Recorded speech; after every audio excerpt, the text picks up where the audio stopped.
Dear respected football fans, KlarseSport podcast, questions and answers. And today I've been asked to name the top 10 overall best wingers. And I was asked this question by a good friend of mine on Twitter. He goes by the name of Murky Mo. So follow him at Salatinho11. Okay, so first off, in no particular order, I'm going to have to say Mbappe. Reason being, when Mbappe's done it for country and club, as we know. Even though, I have to put it out there, the French league is a bit of a farmers league, but there's many players that supposedly come across as good that have played in the farmers league and they haven't stepped up the way Mbappe stepped up. He's been top goal scorer. He's been the star of the show for Monaco and then went on to be the star of the show for PSG. He's done well in the Champions League, previous Champions League. He done very well with PSG. He's done very well with Monaco. And I think that was him at his best when he was playing for Monaco, as it goes. He done very well with Monaco. He scored important goals for the club, domestically and in the Champions League.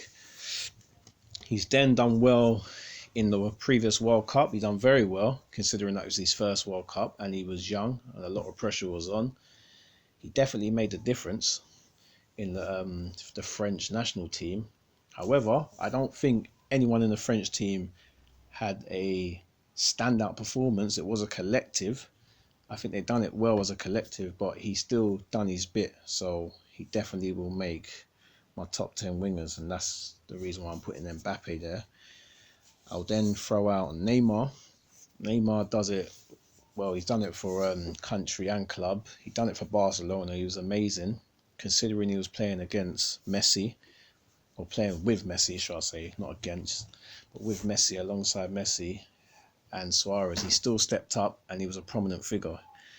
He stamped his name in La Liga and he was known and done his thing. He then went on to League One, the Farmers League, as some like to say, and he done his thing. He's turned up in big occasions. He's already won trophies. He's already a prominent figure in that league. He's done well in the Champions League with both Barcelona. Well, as we know, he scored in the Champions League final for Barcelona, and he's done well in the Champions League playing under PSG. And for country, he's done extremely well. He's won the Confederations Cup. He's done reasonably well in the World Cup, especially the one where he had a problem that a player damaged his back. He done extremely well, and he done extremely well in up till he damaged his back in the World Cup. He done extremely well in the Confederations Cup, as we all know. They won it and so on. So he's definitely going in there. I'd have to say Mane, most definitely. He's done extremely well in the Premier League, like just through and through. Like, and it hasn't just been one season; it's been a couple of seasons. He was even doing well when he was at Southampton, but since he made the move to Liverpool, he's gone from strength to strength. Done well in the Champions League as well, and he does a fair bit for his country, considering he hasn't got great players to play amongst, but he still stands out and he is the best player for his country. So, you know, he drove his country to the final of the African Cup of Nations, so he's definitely warranted to be in this. Salah, another guy, does it for country and club, even though his country isn't that good, but he always makes sure that if a goal gets scored, it comes from him, and he always tries to be the best player he can be for his country that isn't so great as in quality of players. For Liverpool, he's undoubtedly one of their best players, him or Mane, as mentioned previously. Salah has done his bit for more than 2 seasons. He's come into Liverpool, stamped his mark. He holds a lot of records in the Premier League already, considering, and he's gone from strength to strength and he's done his bit. However, the current season hasn't been as good as his previous season, but he's still there and he's still a prominent figure and he's still one of the best wingers in the Premier League.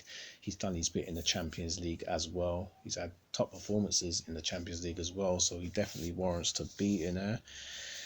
And next person I'd say is Gareth Bale. Obviously, you know, Tottenham, he done his thing, even though he had terrible players amongst him. When your second best player is a defender, Vertonghen at the time it was, and Gareth Bale done his thing amongst all the great players in the Premier League, stepped up, done his bit, scored a lot of great goals for Tottenham, extremely great goals considering we all know that night in the Champions League when he ended Maicon's career on his own. That was a terrible night for Maicon, but a great performance from Gareth Bale. Done his move to Real Madrid, stepped up, done his bit, won them a Champions League, scored one of the best goals or the best goal in a Champions League final, to be fair. And obviously he's been singled out by Zidane. They got their issues, but he's always done his bit since he's been in Real Madrid. As much as the Real Madrid fans may be ungrateful, Gareth Bale's a boss. He's won them a Champions League. Even the Copa del Rey, he won that for them. He scored a outstanding goal when he absolutely annihilated Bartra, if you guys remember that. So without a doubt, that would have to be a solid top five, in no order, but that would have to be my top five: Neymar, Mbappe, Mane, Salah, and Bale. Okay, my next five wingers to make up that round number 10. I'd have to start with Eden Hazard. Even though at times I feel he could have done better, he has got amazing dribbling ability. His final season at Chelsea, I think, was his best season. I feel he absolutely annihilated players and annihilated teams in the Europa League. He won the Europa League for them. He scored some good goals, even in the final, scored goals, stepped up, and showed that he's a man. There's even been times in the Premier League where he's annihilated teams, especially his famous game against Arsenal where he had Coquelin doing breakdance in the middle of the pitch on his arse, left him for dead. He scored some good goals. The World Cup gone. That was his best national team performance. Hazard done his bit and stepped up, so he definitely has to make this. I'd say Raheem Sterling. I don't really think he's the best at finishing, but Pep has brought the best out of him, and he's regularly getting goals consistently, scoring a lot of goals, scoring a lot of important goals.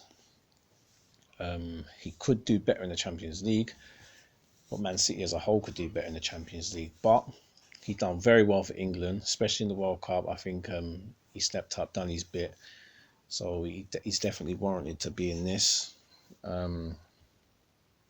Just going back to Hazard, I do feel that Hazard could have done more in the Champions League. I have to put that out there, just being honest. But moving on.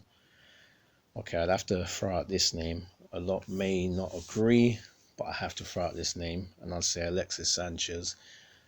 He scored some good goals for Barca, although I feel he could have done more in the Champions League for Barca. He done very well for Arsenal, extremely well. FA Cups turned up against big opponents in the Premier League, against Man United and so on. Against Tottenham and so on. He's done extremely well for his country, considering it's a two-man team, him and Vidal. They've won the Copa America twice, considering it's a two-man team. As I said, he scored some very good goals, stepped up and done his bit, so he has to be in it. Yes, he's fallen off, but let's not just stamp a man when he's down. Let's look at what he has brought to the table when he was on top form. So Sanchez goes in there for me. My next person would have to be Son. Simple reason is Son consistently scores bags of goals for Tottenham. He's got terrible players around him, and minus Kane and minus Eriksen when he was there. He definitely steps up in the Champions League and scores some blinding goals, considering players that are meant to be better than him don't even score these kind of goals. On top of it, when the chips have been down and Harry Kane's been injured, he takes all the pressure on his back and carries the team on his own and scores all them important goals without Kane's help. So I actually rate that, and I've got to give him credit where it's due. Internationally, he always makes sure that he comes out on top for his country, even though he hasn't he isn't from a country where there's great, outstanding, top quality players, but he always makes sure he does his bit and he fulfills his job and scores goals and gets the job done. And that's why he's the best Asian player out there as it stands. I'm not saying that's hard, but at least he does his bit. And then last of all, last but least, name I'm going to throw out there, I'm going to have to put in Dries Mertens, because consistently gets loads of goals for Napoli.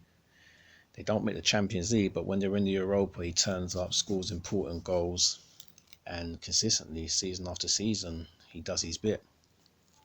And for country, he actually steps up and does his bit and scores some very important goals. So that will be my 10. However, before we end this, I just want to throw out the only reason why I haven't put Sancho and I haven't put Gnabry in it, even though they deserve a call-up. Reason being is Sancho hasn't done it long enough.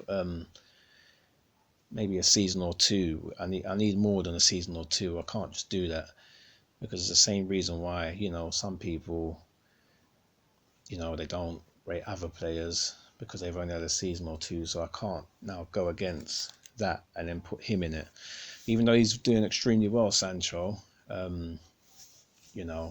2 seasons, 1.5 seasons, whatever you want to call it, it's not enough. You got to show some consistency. And same with Gnabry, he's doing extremely well. He's battered Chelsea and Tottenham in the Champions League, but like I said, it's just 1 season.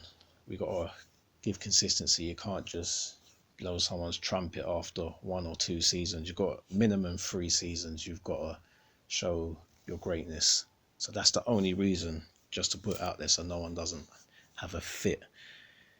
And then obviously other players like I've left out Bernardo Silva, obviously because Man City don't really do anything in the Champions League, and that's all of them, not just him.